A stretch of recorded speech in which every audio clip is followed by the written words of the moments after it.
1:50 బదులు 1:100 చేయాలని చెప్పని డిమాండ్ చేయడం చూస్తుంటే అసలు ఆయనకు ఈ రిక్రూట్మెంట్ చేయాలని ఉందా లేకుంటే చేయకూడదని ఉందా? ఇప్పుడు వాళ్ళు 10 సంవత్సరాలు నిరుద్యోగ యువతి యువకులతో ఏదైతుందో వాళ్ళ జీవితాలతో చెలగాటాలాడి ఏ తెలంగాణ రాష్ట్ర సాధన కొరకు ఏదైతుందో ఆత్మత్యాగాలు బలిదానాలు చేసుకున్నటువంటి ఒక తెలంగాణ యువత ఇలా రాష్ట్రంలో కాంగ్రెస్ ప్రభుత్వం ఏర్పడ్డ తదుపరి ఒక నిర్ణీత కాల వ్యవధిలో ఇలా ప్రభుత్వంలో ఉన్న ఖాళీలన్నీ భర్తీ చేయబడే విధంగా ఏదైతుందో ఇలా ఉద్యోగాల భర్తీ ప్రక్రియను చేపడుతుంటే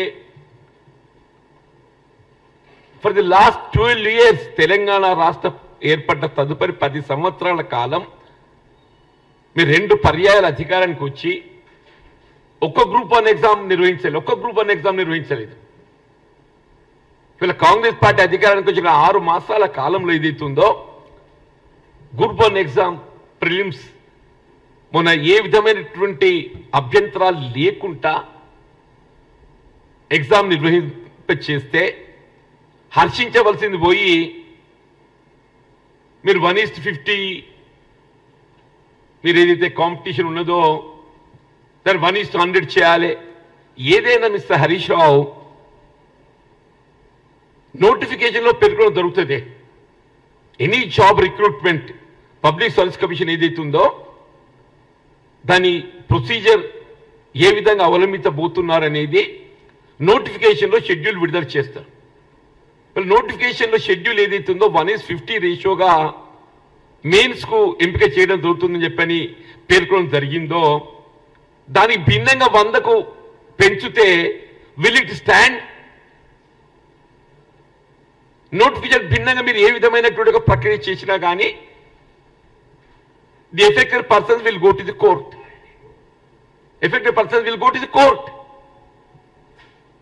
కోర్ట్ ఆటోమేటిక్ ఏది ఇస్తుందో స్టే చేస్తుంది.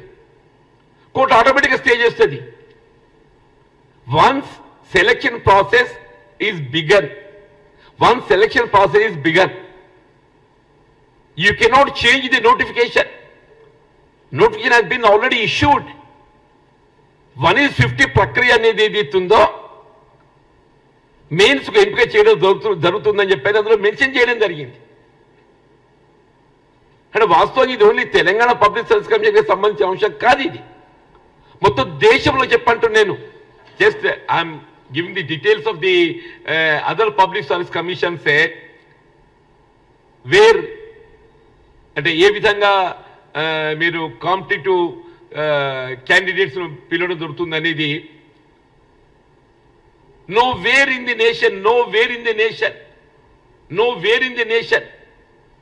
1:50 మించి ఎక్కడ లేదు.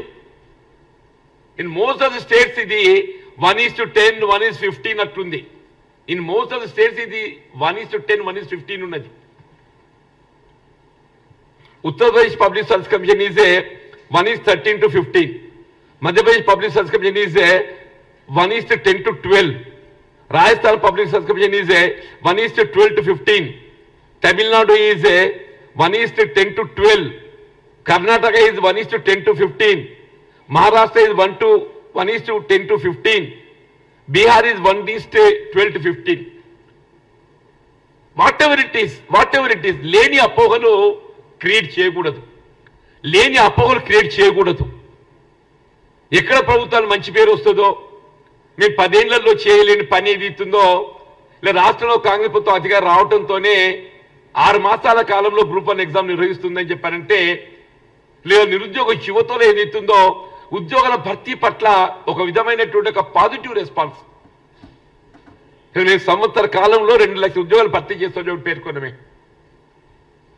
This government is also going to release a job calendar also. మీరు మీ ప్రభుత్వ హయాంలో ఏదైతుందో సెలక్షన్ ప్రాసెస్ ఇనిషియేట్ చేయబడి కూడా ఉద్యోగాల భర్తీ కావాల్సిన నియామక పత్రాలు ఇవ్వలేదు. ఇవ్వలేకపోయినరు. ఇవాళ ఈ రాష్ట్ర ప్రభుత్వం కాంగ్రెస్ పార్టీ దగ్గర రావడంతోనే ఆ నియామక పత్రాలన్నీ కల్పించి దాదాపు ఏదైతుందో ఒక 30 to 40,000 jobs have been already filled. వాస్తవానికి అయితే కూడా ఎక్కడ ఇప్పుడు ఈ విద్యుత్ ఆరోపణలు ఏదైతే వస్తున్నాయో వీళ్ళు యాదాద్రి పవర్ ప్రాజెక్ట్ సంబంధించే కానీ గత ప్రభుత్వంలో చేపట్టబడ్డాడు విద్యుత్ కొనుగోళ్ల సంబంధించినటువంటి అవకతవకలు అవినీతి ఆరోపణలే కానీ ఆధారాలతో వెలికి వస్తుంటే వాటిని ఏ విధంగా దారి మళ్లింపు చేయాలి? ఇలా రాష్ట్రంలో చర్చ దేనిపై కొనసాగుతుంది? విద్యుత్ కొనుగోళ్లు యాదాద్రి పవర్ ప్రాజెక్టే ఏదైతే దామరచెర్లలో ఏర్పాటు చేయడం జరిగిందో దాని పట్ల అంటే గత కేసీఆర్ ప్రభుత్వం తీసుకున్న నిర్ణయం పట్ల దాని వెనుక దాగి ఉన్నటువంటి ఒక అంతరార్థ పరమార్థాన్ని ఆలోచిస్తున్న పరిస్థితులలో ఆ చర్చను పక్కదారి పట్టించడానికి బేసిక్ ఏదైతుందో విద్యుత్ అవసరాలను దృష్టిలో ఉంచుకొని తెలంగాణ రాష్ట్ర ఏర్పాటుతోని ఇక్కడ రాష్ట్రంలో ఏదైతుందో తెలంగాణ ప్రాంతంలో రైతాంగం వ్యవసాయ రంగాన్ని అత్యధికంగా విద్యుత్తుపై ఆధారపడి ఉన్నారు. ఉచిత విద్యుత్ అమలు చేస్తున్న ప్రాంతం తెలంగాణ రాష్ట్రం కాబట్టి ఏదైతుందో వారి విద్యుత్ అందింప చేయాలి అనే భావనతోని ఇలా రాష్ట్ర పునర్విభజన చట్టంలో ఏదైతుందో all assets and liabilities are divided between 52 and 48%. But electricity మాత్రం ఏదైతుందో Telangana 53 point something, Andhra 46 point something. See the proportionate. ఆ విధంగా తెలంగాణ ప్రాంతానికి విద్యుత్ ఇబ్బందులు ఎదురు కాకుండా ఉండాలనే ఆలోచనతోని అట్లా ఎన్టీపీసీ ద్వారా రాష్ట్ర ప్రభుత్వంపై ఏ విధమైనటువంటి ఆర్థిక భారం పడకుండా 4,000 మెగావాట్ల విద్యుత్ ఉత్పాదన ప్రాజెక్టే ఏర్పాటు చేయబడి కేవలం పీపీ అగ్రిమెంట్తో విద్యుత్ సరఫరా చేసే విధంగా రాష్ట్ర పునర్విభజన చట్టంలో ఒప్పందం కుదుర్చుకొని ఇవాళ ఎన్టీపీసీ ద్వారా 4,000 మెగావాట్ల విద్యుత్తు మనకు అందింపజేసే విధంగా పొందుపరిస్తే మీరు ఫస్ట్ టర్మ్లోనైతే your having very good relation with Narendra Modi the prime minister. ఇవాళ ఏదైతుందో మీరు ఆ 4,000 మెగావాట్ విద్యుత్ ఉత్పాదన ప్రాజెక్ట్ సంబంధించి ఆనాడే గట్ట సత్వరమైన నిర్మాణం పూర్తి చేయబడే విధంగా చర్యలు చేపట్టబడి ఉన్నట్టయితే నీ యాదాద్రి పవర్ ప్రాజెక్ట్ ఎందుకే? నీ పెట్టుబడి లేకుండా కేంద్ర ప్రభుత్వం పెట్టుబడితో 4,000 మెగావాట్ విద్యుత్తు మనకు అందింపజేస్తా అని చెప్పంటే దానిపై దృష్టి కేంద్రీకరించకుండా ఇవాళ అది కేవలం 1,600 మెగావాట్ మనకు వస్తుంది. ఇవాళ 800 into 2 ఇంకా 800 ఈజ్ ఎట్ టు కమ్. దానిపై దృష్టి కేంద్రీకరించకుండా యాదాద్రి అసలు బేసిక్ గా any voice man I'm telling KCR బాగా తెలియగలడు అని చెప్పి ఆయనకైనా భావిస్తాడు, చెప్పుకుంటాడు. కానీ సోలార్ ఎనర్జీ, విండ్ ఎనర్జీ, సాంప్రదాయేతర పవర్ ఏదైతున్నదో మచ్ చీపర్ ప్రైస్ మనం 3 రూపాయలు దొరికే విద్యుత్తును పక్కన పెట్టి దానిపై దృష్టి కేంద్రీకరించకుండా 6 రూపాయల విద్యుత్ పోయేటోడు ఎవడని ఉంటాడే? ఇక్కడ సోలార్ ఏదైతుందో 2 సంవత్సరాల లోపల జనరేషన్ వస్తుండే. సోలార్ కానీ విండ్ కానీ ఏదైతుందో మ్యాక్సిమం 1 to 2 years లోపల వస్తుండే. ఇవాళ 10 సంవత్సరాలు గడుస్తుంది. ఇంతవరకు దిక్కు లేదు. 40,000 కోట్ల ఆర్థిక భారం, 6 రూపాయల పీపీ అగ్రిమెంట్. అదే సోలార్ కానీ విండ్ కానీ మనం నెలకొల్పుకున్నట్టయితే 3 రూపాయలకు వస్తున్నాయి. హైడ్రో తర్వాత the next cheaper power is a solar and wind. Solar just you import plates, wind blades import చేసుకో కథం. ఆయన దానికి ఏదైతుందో నువ్వు ఏ విధంగా కమిషన్ల కక్కుర్తి, ఏ విధంగా ఏది చేస్తే కమిషన్లు వస్తాయి. BHEL is of course is a public undertaking. అయితే నామినేషన్ ఇవ్వాలని ఎక్కడ? పబ్లిక్ అండర్టేకింగ్ అయితే నామినేషన్ ఇవ్వాలని ఎక్కడైనా ఉన్నదా అడుగుతున్నాను నేను. మీరు భద్రాద్రి పవర్ ప్రాజెక్ట్ ఏదైతుందో when you're going for sub critical, మాకు అర్జెంట్ కావాలి కాబట్టి ఏదైతుందో అనే భావనతోని నేను నామినేషన్ ఇచ్చినా చెప్పాను. యాదాద్రికి ఎందుకు నామినేషన్ ఇచ్చినవే? యాదాద్రి నామినేషన్ ఎందుకు ఇచ్చినావు అని చెప్పంటూ నేను. You would have gone for tender. అదే జార్ఖండ్ గవర్నమెంట్ ఏదైతుందో అటు 2400 మెగావాట్ల విద్యుత్ ఉత్పాదన పవర్ ప్రాజెక్ట్ వాళ్ళు టెండర్ పిలిస్తే the same BHEL they have quoted a lesser price than the Telangana power purchase agreement, power generation agreement. అటు 2400 మెగావాట్ల విద్యుత్ ఉత్పాదన కేవలం 11,000 కోట్లకు ఒప్పందం కుదుర్చుకున్నారా? 2400 మెగావాట్ల విద్యుత్ ఉత్పాదన ప్రాజెక్టు జార్ఖండ్ ప్రభుత్వంతో ఇదే బిహెచ్ఈఎల్ 11,000 కోట్ల నిర్మాణ వ్యయంతో ఏదైతుందో పనులు చేపట్టబడే విధంగా ఒప్పందం కుదుర్చుకుంది. 2400 మెగావాట్లకు 11,000 కోట్లు అని చెప్పారంటే 4,000 మెగావాట్లకు ఎంత అవుతుంది? Maximum 20,000 crores, maximum 20,000 crores. ఇవాళ ఎక్కడికి పోతుంది? 40,000 కోట్లకు పోతుంది. 40,000 కోట్లకు పోతుందని చెప్పి అంటున్నాను. బేసిక్గా there are 3 issues. One, when there is scope of getting power without investing single rupee from NTPC, you would have shown interest to get that NTPC power. 2400 ఏదైతే ఇవాళ నువ్వు phase 1 phase 2 పెడుతున్నావో 4,000 మెగావాట్లను ఉత్పాదన చేసుకుని ఉండి ఉన్నట్టయితే నీకు అదే 5-6 రూపాయల లోపల నీకు వచ్చేస్తున్నాను. ఇవాళ వ్యయం పెరిగిపోయింది. డెఫినెట్లీ ఇవాళ వ్యయం పెరిగిపోయింది. ఆనాడు ఏదైతుందో ఇదే 8 సంవత్సరాల కింద మనం దీన్ని అగ్రిమెంట్ చేసుకుని ఉండి ఉన్నట్టయితే మనకి ఇదే 5-6 రూపాయల లోపల వచ్చేస్తుండే. ఒకటి. రెండోది, నీకు సెల్ఫ్ జనరేషన్ మన రాష్ట్రానికి సొంతంగా మనమే ఉత్పాదన ప్రాజెక్ట్ ఉంటే మనం ఎవరి మీద డిపెండ్ కావాల్సిన అవసరం లేదని నువ్వు భావించినట్టయితే you would have gone for solar energy, you would have gone for wind energy. నీకు నిర్మాణ వ్యయం తప్ప నిర్వహణ భారం జీరో. ఓన్లీ నిర్మాణ వ్యయం తప్ప నిర్వహణ భారం అనేది మనకు ఉండి ఉండదు. It's like hydro generation. నీ థర్మల్ పవర్ ఏదైతుందో 6 రూపాయలకు వస్తుంటే ఇది 3 రూపాయలకు వస్తుంది. ఆల్మోస్ట్ 50%, 2 సంవత్సరాల లోపల వస్తుండే. అసెంబ్లీలో డిబేట్ అవుతే కాంగ్రెస్ పార్టీ చెప్పడం లేదు, మేము ఇది మనం పై భారం కాబోతుంది, యాదాద్రి పవర్ ప్రాజెక్టే తెలంగాణ రాష్ట్రం మీద గుదిబండ కాబోతుందని చెప్పి హెచ్చరించడం చెప్పండి. Between 14 to 19 when it came for debate అలాంటి ప్రభుత్వాన్ని మేము హెచ్చరించినాం. యాదాద్రి పవర్ ప్రాజెక్ట్ ఏదైతుందో తెలంగాణ రాష్ట్రపై గుదిబండ కాబోతుందని చెప్పని మేము ఆనంద హెచ్చరించినాం చెప్పంటున్నాం. సోలార్ పవర్ మనకు చీపర్ ప్రైస్ వస్తుందని చెప్పాను. ఇవాళ ఎనీ జనరేషన్ యూనిట్ ఏదైతుందో పిట్ హెడ్లో పెట్టాలని చెప్పని ఉద్యమ సమయంలో మన నినాదం ఇది. ఎనీ పవర్ జనరేషన్ యూనిట్ ఏదైతుందో పిట్ హెడ్ అంటే ఎక్కడ బొగ్గు లభ్యత ఉంటే అక్కడ పెట్టాలని. బొగ్గు లభ్యత రామగుండం ఉంటుంది, భూపాల్పల్లి ఉంటుంది, కొత్తగూడెం ఉంటుందా? నీ దామరచర్యలు ఏముందా ఇక్కడ? నువ్వు 200 కిలోమీటర్ల దూరంకి వెళ్ళి బొగ్గును ఏదైతుందో రవాణా చేయాలి. దాంతో that it self cost 1 rupee more. Only transportation of coal from distant place will cost 1 rupee more. ఎవడైనా మెడ మీద తలకాయ ఉన్నాడు ఎవ్వడు చేయడా? మెడ మీద తలకాయ ఉన్నాడు ఎవ్వడు చేయడు అని చెప్పంటూ నేను. హరీష్ రావు గారు ఏదైతుందో ఇవాళ ఈ వాస్తవాలు కనుమరుగు చేయాలి, దీన్ని ఈ చర్చలు పక్క దాన్ని పట్టించాలి.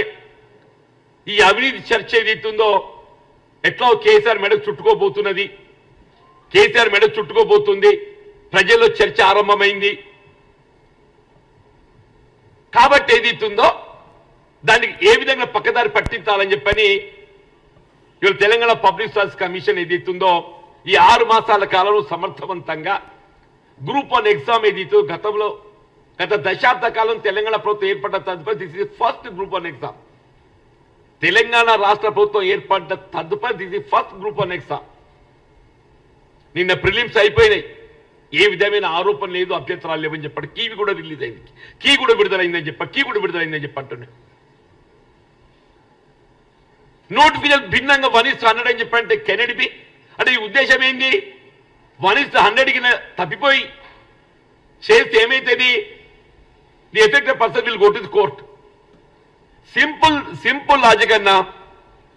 ఇప్పుడు once the game begun, the rules of the game cannot be changed once the game has began.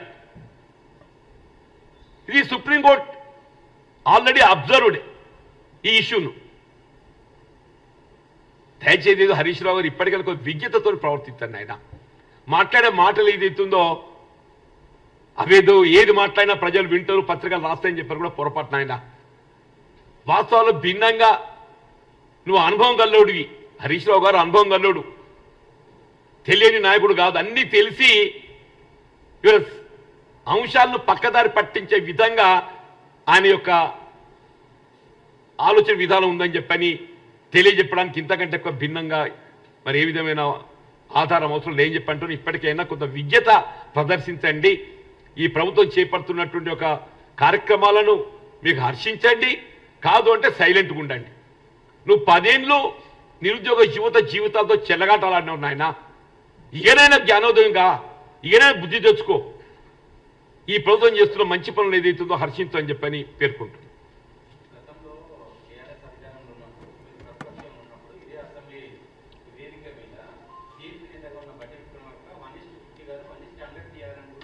Might have been suggestion. No, it's not party stand. మిత్రమా దయచేసి పార్టీ స్టాండ్, దయచేసి మిత్రమా, anything can be done only before notification. No, please.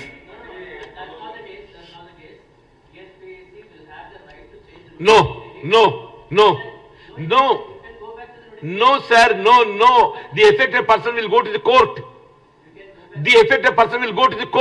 అసలు మీకు ఉద్యోగాలు భర్తీ చేయాలి ఉందా లేదా చెప్పండి. ఒకటి నాన్న, మా ఆలోచన ఏం వ్యక్తం చేసేది పక్కన పెట్టండి. వి మైట్ హ్యావ్ 1:100 చేస్తే బాగుండు అభిప్రాయం వ్యక్తం చేసి ఉండొచ్చు కాక.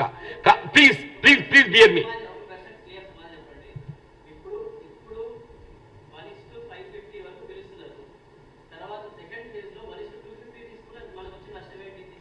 అరే నోటిఫికేషన్ భిన్నంగా పోరాదు సార్.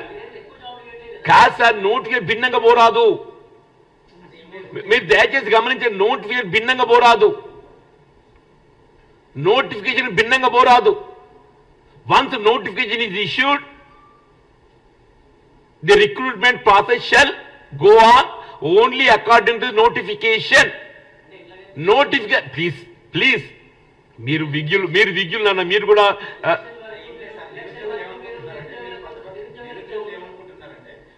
నిరుద్యోగులు హర్షిస్తున్నారు, నిరుద్యోగులు ఏమనుకుంటలేరు. కాదనంటే మీరు నోటిఫికేషన్ చూసినట్టు లేదా? నిరుద్యోగులు చూసినట్టు లేదా? నేను that's why I give the details. ఏ రాష్ట్రంలో ఏ విధంగా ఉందని చెప్తున్నాను నేను. ఏ రాష్ట్రంలో ఏ విధంగా ఉన్నది అనేది కాదు.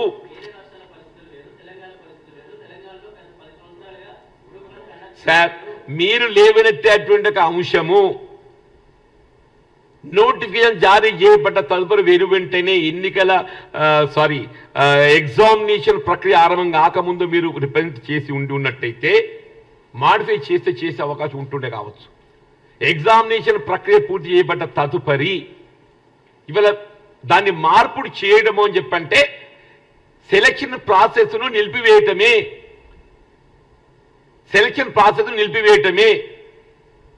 50% పైబడ్డ వాడు ఏదైతున్నదో 1:50 అంటున్నాం కదా, 51 అందులో చేతబడ్డట్టయితే 48 ఏం చేస్తాడు? వీడు కోర్టుకు పోతాడు. ఏమని పోతాడు? నోటిఫికేషన్లు ఏదైతుందో 1:50 మాత్రమే పిలుస్తామని చెప్పని అన్నారు. అటువంటి ఏదైతుందో 51 పిలిచిండ్రు. Is effecting my selection process in the mains అని చెప్పని వీడు 48 కోర్టుకు పోతే ఆటోమేటిక్గా కోర్టు అంటది, how can you go beyond deviating the notification అని చెప్పంటే what will happen? The whole selection process would be stayed. ఆ మాత్రంగా హరీష్ రావు గారికి ఆలోచన లేకుంటే ఎట్లనే అను ఏదంటదంటే ఎట్లా? హరీష్ రావు గారికి అంత నిజంగానే ఆలోచన కలిగి ఉండి ఉన్నట్టయితే ఎప్పుడైతే నోటిఫికేషన్ జారీ చేయబడ్డం జరిగిందో అప్పుడే గట్ట కాగితం తీసుకొచ్చి ఇటు ముఖ్యమంత్రి గారికో లేకుంటే పబ్లిక్ సర్వీస్ చైర్మన్ గారికో ఇచ్చి సార్ మీరు నోటిఫికేషన్ 1:50 అని అన్నారు 1:100 చేస్తే ఇంకా బాగుంటుందని చెప్పి ఒక కాగితం ఇస్తే వారు ఎగ్జామిన్ చేసి వాళ్ళు మార్పిడి చేర్పులు చేస్తే చేస్తున్నారో ఏమవుతున్నారో తెలియదు. అంత అయిపోయినాక ఎగ్జామినేషన్ అయిపోయినాక నువ్వు 1:50కే చేస్తున్నావు 1:100 ఎందుకు చేయొద్దు అని అంటే ఇంకోటి 1:150 ఎందుకు చేయొద్దు అంటాడు. ఎట్లా సార్? Thank you.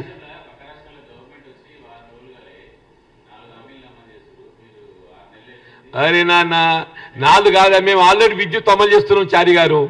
మేము ఆల్రెడీ విద్యుత్ ఏదైతుందో 200 యూనిట్లకు ఉచిత విద్యుత్ ఇస్తున్నాము.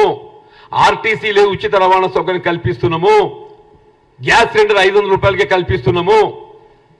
రాజీవ్ ఆరోగ్యశ్రీ 10 లక్షల రూపాయల వరకు ఏదైతుందో మేము ఉచిత వైద్య సదుపాయం అందింపజేస్తున్నాము. అది కూడా ఇస్తాము. మాకు 5 సంవత్సరాల కాల వ్యవధి ఇచ్చిండ్రు ప్రజలు. 5 సంవత్సరాల కాల వ్యవధి ఇచ్చిండ్రు. ఇదే కేసీఆర్ ఏం చేసిండు ఎరికేనా?